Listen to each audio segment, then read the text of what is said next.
हाय, मैं हूँ अमृता। मूवी 1947 से शुरू होती है, जहाँ हम एक घर में छोटी लड़की तारा को उसके डॉग पॉल के साथ देखते हैं। पॉल को घर के बाहर कुछ आवाज आने के कारण वो बाहर चला जाता है। थोड़ी देर के बाद तारा उसे देखने जाती है तो वो देखती है कि आसमान से एक स्पेसशिप उसके डॉग पॉल के ऊपर लैंड हो जाता है और इसी सदमे के साथ ये सीन यहीं पे कट हो जाता है। और अब साल है 2009, जहाँ हम दो दोस्त जेरेमी और क्लाइव को देखते हैं, जो लंदन से यूएस कॉमिक कॉन एंजॉय करने के लिए आए होते हैं। क्लाइव को वहाँ एक स्वॉर्ड पसंद आती है, पर प्राइस ज्यादा होने की वजह से वो नहीं लेता और थोड़ी देर के बाद वो अपने फेवरेट राइटर एडम से मिलते हैं। अब रात में दोनों भी एक होटल में रुकते हैं, जहाँ वो सुबह होते ही यूएस के सारे यूएफओ साइट जाने का प्लान करते हैं और सुबह होते ही वैन लेकर अपने प्लान के मुताबिक सबसे पहले तो एरिया 51 जो कि यूएफओ साइट है वहाँ पे विजिट करते हैं। वहीं पे एक रेस्टोरेंट में जाते हैं जहाँ पे एक एलियन की फोटो लगी होती है। जेरेमी फोटो देख हंसने लगता है, तभी वहाँ पे दो लोग आते हैं जिन्हें लगता है कि जेरेमी उन्हें देख हंस रहा है, इसीलिए वो उसे धमकी देते हैं। अब डरने के कारण वे लोग अपनी कार लेकर जाने लगते हैं, लेकिन गलती से वे उन्हीं दो लोगों की कार को टक्कर मार देते हैं और वहाँ से भाग निकलते हैं। वे लोग अगले UFO site the mail box जाते हैं, जहाँ वो एक दूसरे की फोटो ही ले रहे थे, लेकिन तभी पीछे से एक कार आने लगती है, जिसे देख उन्हें लगता है कि ये वही रेस्टोरेंट वाले दो लोग हैं, इसलिए वो लोग वैन में बैठ के भागने लगते हैं। लेकिन थोड़ी देर के बाद वो कार आती है और इन्हें ओवरटेक करके आगे निकल जाती है। ये वो कार नहीं होती और कार आगे जा ही रही थी कि तभी उस कार का एक्सीडेंट हो जाता है, इसीलिए वो वैन रोक के उसे देखने जाते हैं, लेकिन उन्हें वहाँ पे कोई नहीं दिखाई देता, इसीलिए वो पुलिस को कॉल करने का सोचते हैं कि तभी उनके पीछे एक बहुत ही बड़ा एलियन आ जाता है, जो उन्हें पुलिस को कॉल करने से मना करता है। क्लाइव उसे देख बेहोश हो जाता है।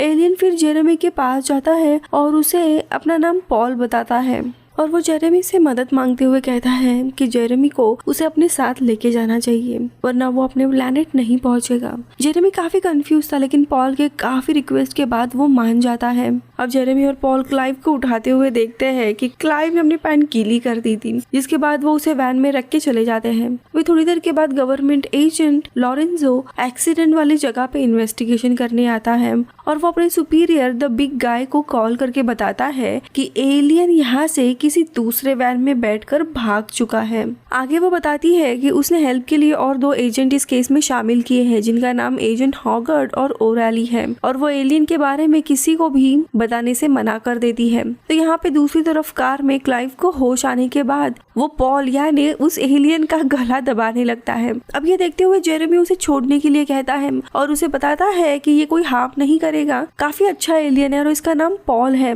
तभी जाके क्लाइव उसे छोड़ता है। आगे उसे वो ये भी बताता है कि पॉल एम क्लास प्लैनेट से आया है, जो यहाँ से दूर एंड्रोमेडा गैलेक्सी में है, और ऐसी बात करते हुए वे लोग आगे बढ़ते हैं। अब थोड़ी दूर जाते ही वहाँ पे दो एजेंट दिखाई देते हैं, जिसे देख पॉल गायब हो जाता है और ये एजेंट और कोई नहीं बल्कि द बिग गाय के एजेंट होते हैं। वो वैन चेक करने पर उन्हें क्लाइव की गीली पैंट के अलावा और कुछ भी नहीं मिलता, जिसके बाद वो वैन लेकर चले जाते हैं।